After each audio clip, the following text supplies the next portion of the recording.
Et pendant longtemps, moi aussi, j'ai pensé que c'était une force. Et puis, une question vraiment s'est imposée à moi. À partir de quel moment cette capacité à tenir devient-elle une vraie incapacité à écouter son propre corps ? Parce qu'il existe une différence immense entre être résiliente et devenir sourd ou sourde au message de son propre corps. Notre organisme ne cesse jamais de communiquer. Tout ça, ça fait partie d'un seul et même langage, celui de notre corps. Et franchement, là, je me demande, et je vous demande, comment en sommes-nous arrivés là ?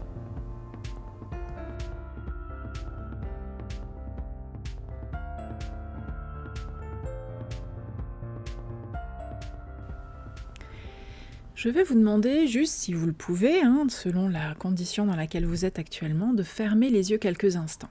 Imaginez, on est à l'heure du réveil, en semaine, une femme, lambda, peut-être vous, sort du sommeil. Elle ouvre les yeux avant même que le réveil sonne, elle ressent déjà de la fatigue. Mais c'est pas cette fatigue qui disparaît après juste un bon café. Non, c'est une fatigue qui est beaucoup plus profonde. Elle reste encore quelques secondes allongée, le temps s'écoule, son corps lui dit clairement « j'aurais encore besoin de sommeil, de repos ». Mais franchement, elle n'a pas le temps. Alors elle se lève, elle se prépare tout ce qu'il faut pour les enfants, peut-être son mari, sa compagne, son compagnon, sa journée qui démarre.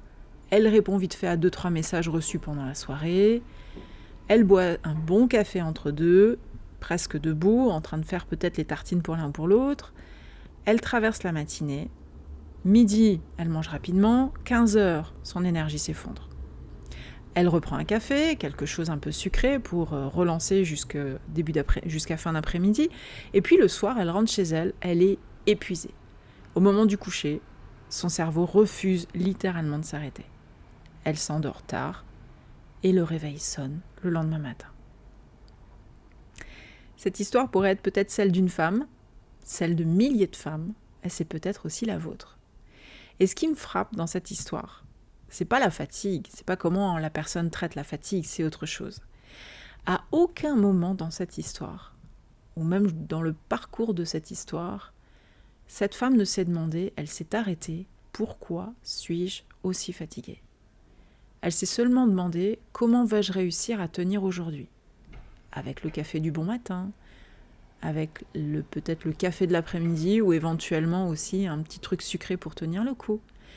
Et je crois que cette différence entre pourquoi suis-je aussi fatiguée et comment vais-je réussir à tenir aujourd'hui, cette différence raconte énormément de choses sur notre époque. Et c'est ce que nous allons voir avec ce nouveau podcast. Reprenons rapidement la chronologie de notre existence. Ouais, on va remonter loin aujourd'hui, mais ça va aller vite, vous inquiétez pas. Lorsque nous étions enfants, on était probablement beaucoup plus à l'écoute de notre corps.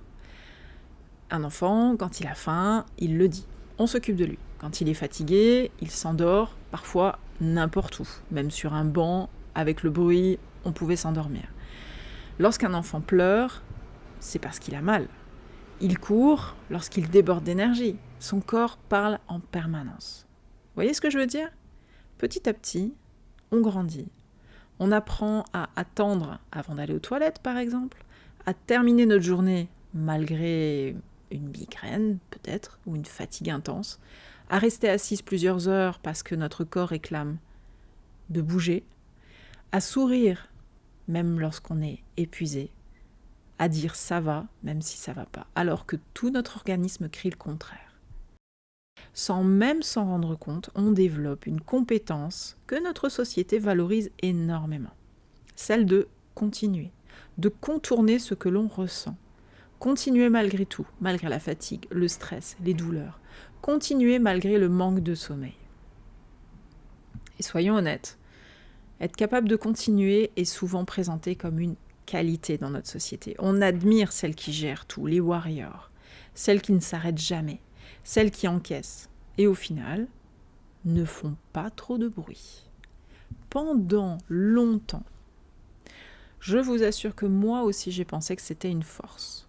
Surtout quand on devient maman, quand on a de nouvelles responsabilités, etc. On a besoin de tenir. On a besoin de se faire une image, de se faire un rôle, une carapace pour mettre toutes nos responsabilités dedans, toutes nos casquettes, tous nos rôles. Mais au détriment de quoi ? C'est simple, au détriment de la communication entre notre corps et nous, nos limites. On a explosé nos limites. Et dernièrement, il y a une question qui s'est posée à moi. À partir de quel moment, justement, cette capacité à tenir devient-elle une incapacité à écouter ? Il existe une différence immense entre être résiliente et devenir sourde au message de son propre corps. On a la faim, la soif, le sommeil, les douleurs. Notre corps, il ne cesse jamais en fait de communiquer. Tout ça, ça fait partie d'un seul et même langage. Mais lorsqu'un langage est ignoré pendant longtemps, il va se passer quelque chose de très humain. Le message devient de plus en plus fort. Et je me demande parfois si nous ne sommes pas devenus, comme je disais dans l'intro, une génération très performante. Performante, oui, mais quoi pour faire taire les signaux du corps, plutôt que de les comprendre. Comment avons-nous appris, presque sans nous en rendre compte, à faire davantage confiance à une montre connectée, à un pèse-personne, à une application ou à un calendrier, même pour nos règles, plutôt qu'aux sensations de notre corps ? Petite pause entre deux, si tu ne me connais pas et si tu écoutes pour la première fois cette chaîne, je te la fais courte, je m'appelle Sophie Carrera, je suis de base diplômée en psychologie depuis plus de 10 ans, certifiée en naturopathie et diplômée en nutrition et perte de poids. Mon objectif est principalement de vous aider à comprendre ce qu'il se passe dans votre corps après 40 ans. Et je parle de façon générale d'inflammation à travers mon second livre, mais surtout à travers cette chaîne YouTube, sur mon site internet et aussi sur Instagram, de transition hormonale, de stress, de perte de poids, d'alimentation, etc. C'est un plaisir de faire votre connaissance et vous pouvez me laisser un petit message dans les commentaires pour me dire comment vous êtes arrivé sur ma chaîne et ce que vous recherchez dans ce podcast. Il y a quelque chose qui me fascine vraiment. Jamais nous n'avons eu autant d'informations sur notre corps, sur notre santé. Nous pouvons connaître notre fréquence cardiaque en temps réel, compter chacun de nos pas, mesurer la qualité de notre sommeil, suivre notre glycémie, et même notre urine peut être analysée maintenant à domicile. Notre montre nous félicite lorsque nous avons suffisamment bougé et nous rappelle qu'il faut aussi se bouger quand on est trop installé sur notre canapé ou sur notre bureau. On vit entouré de données sur nous, c'est vraiment fantastique, hein. J'ai vraiment l'impression de vivre une époque extraordinaire. Mais vraiment, hein. Toutes ces avancées nous permettent de mieux comprendre notre santé. Mais parfois, je me demande si, sans nous en rendre compte, nous n'avons pas finalement changé de réflexe. La plupart du temps, on regarde d'abord les chiffres, comme une prise de sang, comme notre balance, comme notre montre connectée, et ensuite seulement, nous nous demandons comment on va. Et d'ailleurs, je me suis même surprise à le faire moi-même, et à le lire dans vos messages. Le matin, il m'est arrivé de regarder le score de sommeil affiché par ma montre. Un bon score. Ouais, certes, super. Et pourtant, je me sentais fatiguée. Et pendant quelques secondes, une drôle de pensée m'a traversée. Et si ma montre dit que j'ai bien dormi ? Pourquoi alors je me sens aussi fatiguée ? Et là, je me suis dit que j'étais presque en train de douter de ce que je ressentais. Comme s'il y avait une espèce de donnée extérieure qui connaissait mieux mon corps que moi. Comme si ma montre, elle me disait « Non, mais t'as bien dormi, relaxe-toi, tranquille, t'es pas fatiguée. » Et cette pensée, franchement, m'a fait sourire. Et je pense qu'elle va vous faire sourire aussi, hein. Moi, dites-moi, en fait, au final, si vous aussi, il vous est arrivé parfois de monter sur la balance et de se dire « Oh là, j'ai l'impression d'avoir perdu du poids » et que finalement, vous avez pris 1,5 kg, quoi. À quel moment avons-nous commencé à accorder davantage de crédit à un écran, à une aiguille sur une balance, qu'à notre propre sensation ? Attention, je ne suis pas en train de dire qu'il faut abandonner les montres connectées, les analyses biologiques ou les examens médicaux. Non, tout ça c'est très très précieux pour notre santé. Ils permettent parfois de détecter des maladies avant même l'apparition des symptômes. Ça sauve des vies, on est d'accord, la science est un outil extraordinaire. Mais c'est là que j'interviens, un peu comme votre ange gardien sur votre épaule. Un outil reste un outil. Il ne remplacera pas la relation que nous entretenons avec notre propre corps. Les chiffres éclairent une partie de l'histoire seulement. Ils ne racontent jamais toute l'histoire. Et je crois que nous avons un petit peu parfois oublié une évidence. Le premier capteur de notre santé, c'est nous. Personne ne vit dans notre corps à notre place. Personne ne ressent les douleurs que l'on peut ressentir. Nos élans, notre énergie, notre fatigue, nos moments de clarté, nos brouillards mentaux, toutes ces informations-là ne figurent dans aucune application. Quand je lis les publications scientifiques aujourd'hui, je suis toujours frappée par une chose. Les chercheurs mesurent énormément de paramètres, dans tous les sens. Ils croisent des données parfois qui sont même limite incompréhensibles. Et quand par exemple vous allez aussi chez le médecin, il vous pose toujours cette fameuse question. Comment vous sentez-vous aujourd'hui ? Et je crois que c'est exactement ce que j'aimerais retrouver. Une alliance, pas une opposition. Les connaissances scientifiques d'un côté, les sensations de l'autre. Et les deux devraient se compléter, les deux devraient se répondre. Parce qu'une donnée sans contexte, ou une connaissance sans contexte, peut être vraiment trompeuse. Et c'est ce qu'on rencontre à travers tous vos témoignages en disant « Mais moi, je suis allée chez mon médecin, il m'a dit que je pouvais retourner chez moi, c'était juste de la fatigue, il m'a donné du magnésium. » C'est une sensation qui est sans compréhension et qui peut devenir vraiment inquiétante. Et c'est un problème quand vous ressortez justement de chez votre médecin avec votre prise de sang et vos ressentis sous le bras sans aucune explication. Mais ça, c'est un autre sujet.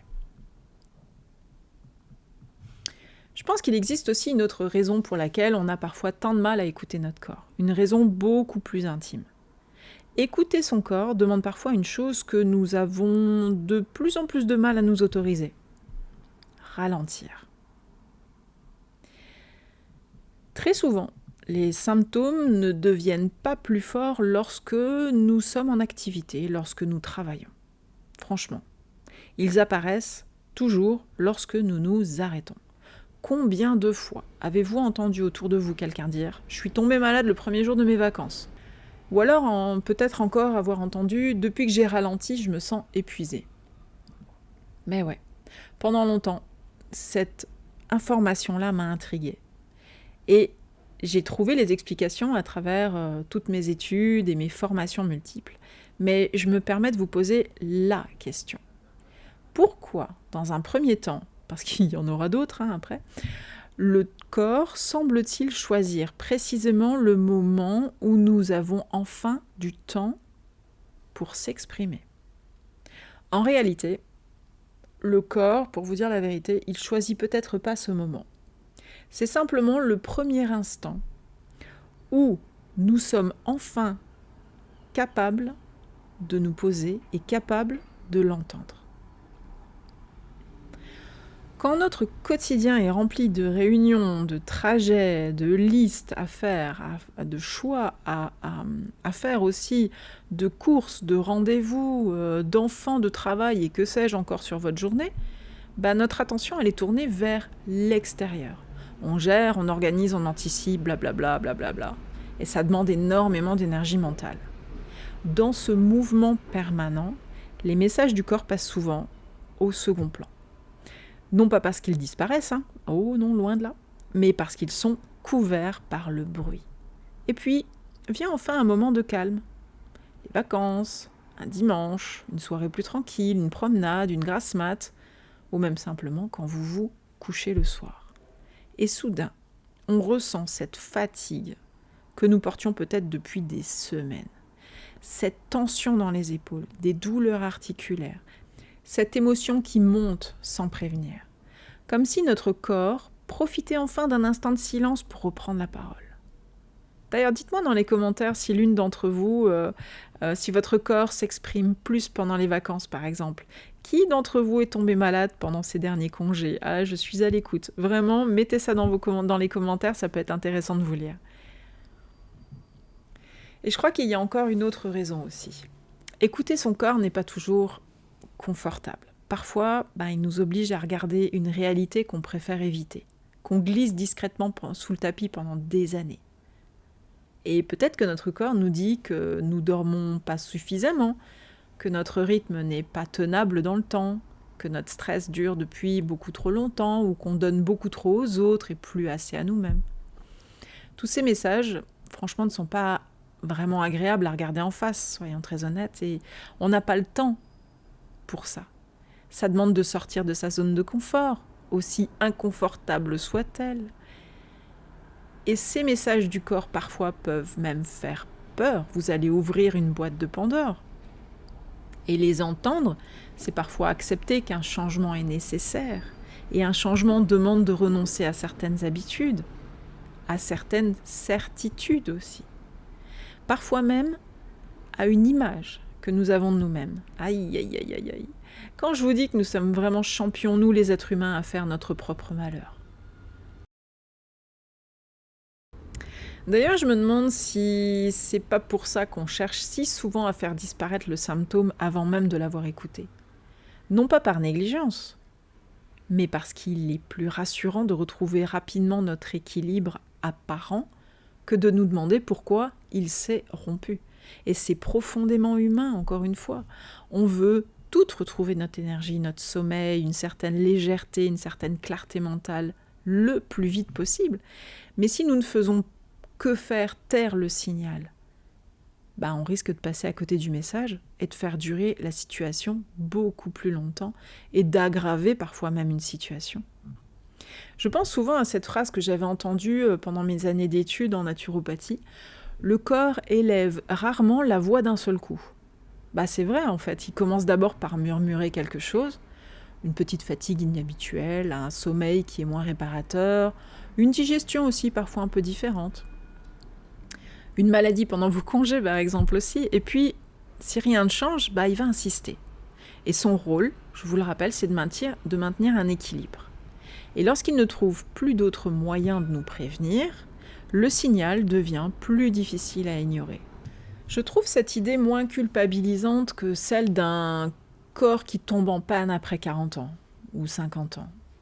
Cette idée, en fait, nous rappelle que notre organisme ne cherche pas à nous punir, il cherche à nous protéger, il cherche l'équilibre, avec les moyens dont il dispose. Ça ne signifie pas qu'il faut analyser le moindre symptôme ou vivre dans une surveillance permanente. C'est pas ça, écouter son corps. Écouter son corps, c'est développer une relation de confiance. C'est être capable de remarquer qu'une fatigue dure plus longtemps que d'habitude, sans non plus l'ignorer, évidemment. Avoir une curiosité aussi, comme si on écouterait une personne qu'on aime. Une personne qu'on aime, quand on l'écoute, on ne l'interrompt pas dès les premiers mots. On la laisse raconter son histoire. On dégaine son empathie et son plus beau sourire. Et je crois que notre corps mérite parfois cette même qualité d'écoute. Mais alors, si notre corps nous parle depuis toujours, et si nous pouvons réapprendre à l'écouter, par où commencer ? On ne va pas tomber dans l'obsession, on ne va pas vouloir changer tout d'un coup, c'est peut-être là que commence la véritable réconciliation avec notre santé. Peut-être que là, vous vous dites ok, très bien Sophie, mais concrètement, qu'est-ce que je fais demain matin ? C'est une excellente question, et lorsqu'on découvre une nouvelle façon de voir les choses, on a immédiatement envie de passer à l'action.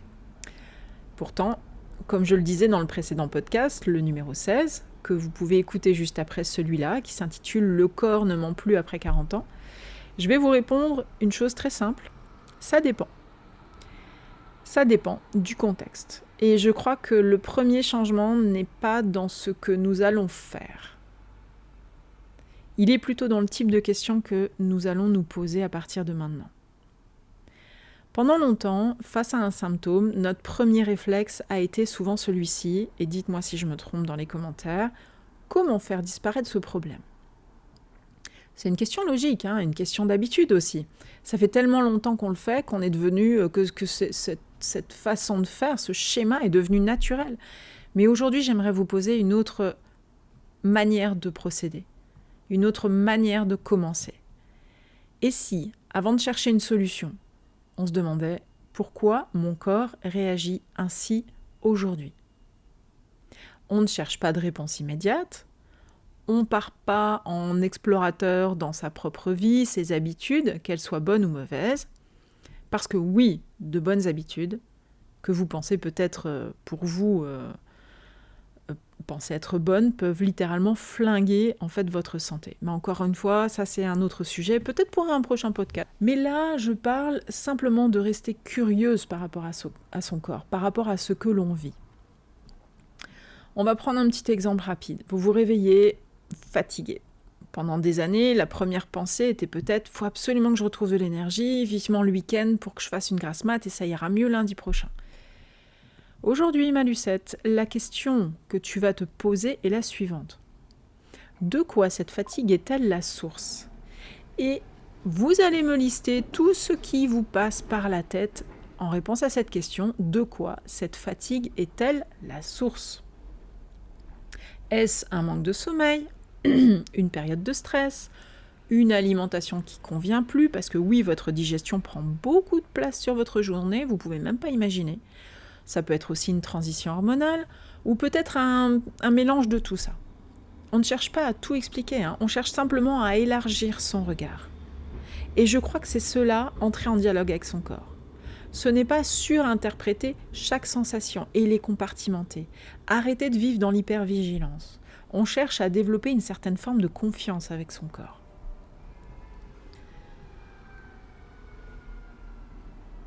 Accepter le corps possède une logique. Même lorsque on ne la comprend pas encore entièrement, accepter aussi, c'est que nous n'aurons pas toujours de réponse immédiate ni de solution toute faite. Il faudra aller par itération avec un peu de patience pour trouver votre canal de communication avec votre corps. Finalement, on peut dire que le corps ressemble beaucoup à apprendre une langue étrangère. On apprend d'abord 5 mots par jour, on commence à faire des phrases, puis on essaye de parler comme on peut. Ça prend du temps. Il faut accepter cela, il faut accepter l'échec, il faut accepter le défi. Plus nous apprenons le langage du corps, et moins les réactions nous semblent mystérieuses. Moins elles nous effraieront, et plus nous deviendrons capables de faire des choix adaptés à notre propre histoire. Et c'est exactement ce que j'aimerais construire avec vous dans ces podcasts et sur Instagram. Je tiens à vous montrer que vous pouvez devenir actrice de votre santé en regardant celle-ci d'une manière vraiment différente. Une manière plus calme, plus curieuse, plus intuitive. Parce que je suis convaincue d'une chose. Le jour où nous cessons de voir notre corps comme un adversaire ou un parfait inconnu, surtout après 40-50 ans, parce que dire « mon corps est en panne », là c'est carrément « votre corps est devenu un parfait inconnu ». On va commencer enfin à travailler avec lui. Et je crois que c'est là que commence la véritable prévention. Pas lorsque le symptôme apparaît et qu'on se jette sur les réseaux pour vérifier que tout le monde a la même chose. C'est pas ça en fait. Alors cette semaine, on ne se lance aucun défi. On va juste noter, observer, chercher une source potentielle du problème, de l'inconfort. Et on y va avec ce que vous savez déjà. N'allez pas chercher plus. Pas besoin de nouveaux compléments pour le moment. Je crois fermement que nous avons toutes et tous les capacités et les ressources nécessaires pour trouver une ou deux solutions à portée de main, sans dépenser des 1000 et des 100 dans des conseils ou des produits random. On arrive à la fin de cet épisode, j'aimerais vous remercier pour votre écoute. Il y a des vues en plus sur cette chaîne, de nouveaux abonnés et franchement ça me fait super plaisir, alors merci beaucoup. Pour les curieuses, je vais vous dire un petit peu de quoi parlera le prochain épisode. Donc dans le prochain épisode, on abordera un sujet hyper important, la base de mes prochains posts et articles. On va parler de l'inflammation du corps après 40 ans. Ce sujet est important pour que vous compreniez pourquoi le corps ne ment plus après 40 ans. L'inflammation est nécessaire mais peut devenir vraiment problématique, surtout quand on avance dans l'âge. On verra tout ça ensemble bientôt. Merci pour votre écoute des podcasts de Ménopause & Co. À bientôt.